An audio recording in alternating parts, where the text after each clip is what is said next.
Friends, તમારું સ્વાગત છે મારા કિચનમાં.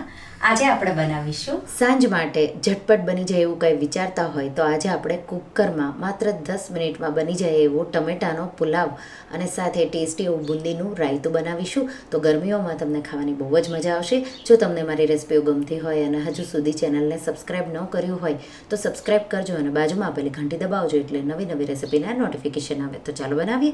એના માટે એક બાઉલમાં 1 કપ બાસમતી ચોખા લેશું. આ રેસિપીથી 4 લોકો માટે પુલાવ બનશે. વધારે બનાવવું હોય તો એ રીતે સામગ્રીઓ લેવાની. 2 થી 3 પાણીથી ધોઈ અને આ રીતે ઉપર સુધી પાણી ભરી 5 મિનિટ જેવું પલાળીશું. તો ત્યાં સુધીમાં વઘાર તૈયાર કરી લઈશું. એના માટે પ્રેશર કુકર લેશું. એમાં લગભગ 1.5 ટેબલ સ્પૂન જેટલું ઘી અને 1 ટેબલ સ્પૂનથી થોડું ઉપર તેલ ઉમેરી અને આ રીતે ગરમ થઈ જાય એટલે 1 તમાલપત્ર, 2 એલચી, 1 તજનો ટુકડો, 1 બાદિયું, 3 લવિંગ અને 1 ટીસ્પૂન જીરું ઉમેરીશું અને હલકો જીરાનો કલર બદલાવા દઈશું અને મસાલા આખા બધા થોડા સતળાવા દઈશું. થોડા આ રીતે સતળાવા લાગે એટલે આપણે 2 ડુંગળી અને આ રીતે લાંબી લાંબી કટ કરેલી ઉમેરી દઈશું. અહીંયા ડુંગળી 2 મેં મીડિયમ લીધી હતી. સાથે મીઠા લીમડાના પાન 10 થી 15 જેટલા અને 2 લીલા મરચાંના ટુકડા. તો આ રીતે 1 મરચું લઈ અને મેં વચ્ચેથી થોડું કટ કરી અને એના 2 ટુકડા કરી ઉમેરી દીધું. મિક્સ કરી અને હવે ડુંગળીને લગભગ 3-1 મિનિટ જેવું આપણે સાતળીશું. તો ડુંગળી છે એ થોડો એનો કલર બદલાય આવો ગોલ્ડન જેવો થવા લાગે એટલે 1 ટેબલ સ્પૂનથી થોડી ઓછી આદું અને લસણની પેસ્ટ ઉમેરીશું. મિક્સ કરીશું અને સારી રીતે 1 થી 2 મિનિટ જેવું કે લસણની કચાશ ન જાય ત્યાં સુધી એને સાતળીશું.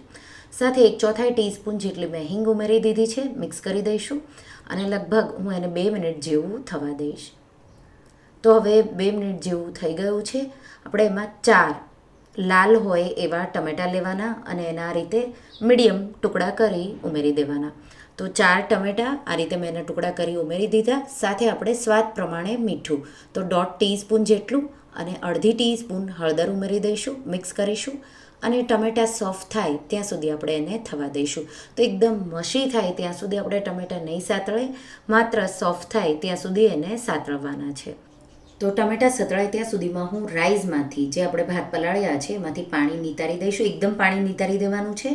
અને ટમેટાં સોફ્ટ થવા હવે આવ્યા છે ત્યારે આપણે 1/2 ટીસ્પૂન જેટલું લાલ મરચું પાવડર કે તીખું તમારે કેટલું બનાવવું છે એ પ્રમાણે ઉમેરવાનું. મિક્સ કરી દઈશું અને હવે ટમેટાં સોફ્ટ થઈ ગયા છે. આ રીતે તમે ચેક કરશો એટલે ટમેટાં આ રીતે ઇઝીલી પ્રેસ થઈ જવા જોઈએ એટલા જ આપણે એને થવા દેવાના છે. અને હવે આપણે એમાં નિતારેલા જે રાઈસ આપણે પલાળ્યા હતા થોડી વાર તો લગભગ 7-1 મિનિટ જેવા જ મેં પલાળ્યા છે. મિક્સ કરી દઈશું અને 2 મિનિટ જેવું મીડિયમ ફ્લેમ પર આપણે રાઈસને ભાતને મસાલા સાથે સાતળવાના છે. તો થોડા તેલમાં ભાતને સાતળવા જરૂરી છે તો જ તમારો જે પુલાવ છે એ કુકરમાં પણ છૂટો છૂટો બનશે. તો આ રીતે લગભગ હું 2 મિનિટ જેવું એને સાતળીશ. 2 મિનિટ જેવું થાય એટલે 1 ટીસ્પૂન ગરમ મસાલો અને અડધો કપ જેટલા લીલા ધાણા આ રીતે ઝીણા કાપેલા ઉમેરી દઈશું. મિક્સ કરી દઈશું અને લગભગ 1 મિનિટ જેવું એને થવા દઈશું. 1 મિનિટ પછી 1/2 કપ જેટલું પાણી ઉમેરી દઈશું. તો 1 કપ ભાત લીધા હોય તો તમારે 1/2 કપ પાણી ઉમેરવાનું છે. તો પાણીનો રેશિયો તમારે ધ્યાન રાખીને ઉમેરવાનો. હલકું આ રીતે એને મિક્સ કરીશું અને હવે ટેસ્ટ કરી લેવાનું મીઠું ઓછું છે કે કેવી રીતે તો અત્યારે જ ઉમેરવાનું. લાસ્ટમાં જો ઉમેરશો તો મિક્સ નહીં થાય. તો મીઠું મને થોડું ઓછું લાગ્યું એટલે મેં 1/4 ટીસ્પૂન જેટલું ઉમેર્યું. પ્રેશર કુકરનું ઢાંકણ ઢાંકી અને 1 વિસલ મીડિયમ ફ્લેમ પર થવા દઈશું. વિસલ થાય એટલે ગેસની આંચ બંધ કરી કુકરને ઠંડુ થવા દઈશું. ત્યાં સુધીમાં આપણે બુંદીનું રાયતું બનાવી લઈશું. એના માટે એક બાઉલમાં 1 કપ દહીં, બહુ ખાટું ન હોય એવું લેવાનું, થોડું પાણી 1/4 કપ જેટલું, સાથે 2 ટીસ્પૂન જેટલી દળેલી ખાંડ અને 1/4 ટીસ્પૂનથી પણ થોડું ઓછું મીઠું ઉમેરી અને દહીંને એકદમ સ્મૂથ થઈ જાય ત્યાં સુધી આ રીતે વિસ્ક કરી લઈશું. સ્મૂથ થઈ જાય એટલે આપણે એમાં લગભગ 2 મુઠ્ઠી તો અડધો કપથી થોડી ઓછી બુંદી અને ઝીણા કાપેલા લીલા ધાણા ઉમેરી મિક્સ કરી દઈશું.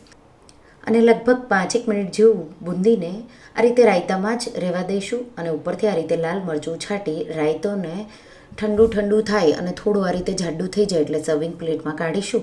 સાથે પાપડ અને સેલેડ પણ તમે કટ કરીને મૂકી શકો છો અને કુકર પણ સાથે ઠંડુ થઈ ગયું છે અને તમે જોઈ શકો છો ભાત એકદમ છૂટા થઈ ગયા છે. આ રીતે તમે પાણીનું પ્રમાણ અને ભાત લેશો તો તમારા પણ ભાત એકદમ છૂટા બનશે. તો આ રીતે રાઈસને થોડા હળવા હાથે અલગ કરી અને આ રીતે તમારે સર્વિંગ પ્લેટમાં એને કાઢવાના અને ઠંડુ ઠંડુ રાયતું સાથે ગરમ ગરમ પુલાવ, પાપડ અને સલાડ તમે સર્વ કરો.